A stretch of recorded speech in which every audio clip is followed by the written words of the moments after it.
Time for a front end on this thing. About the only real thing left. Time to get tearing down and cutting.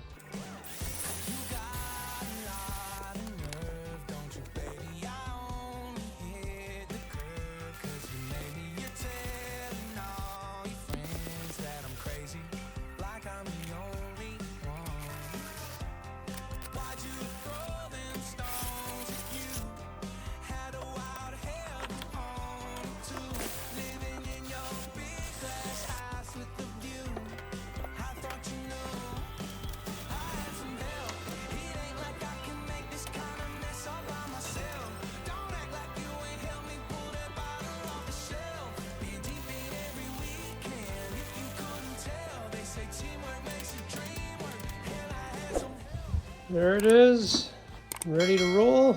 Just need some body panels. Let's throw those on there.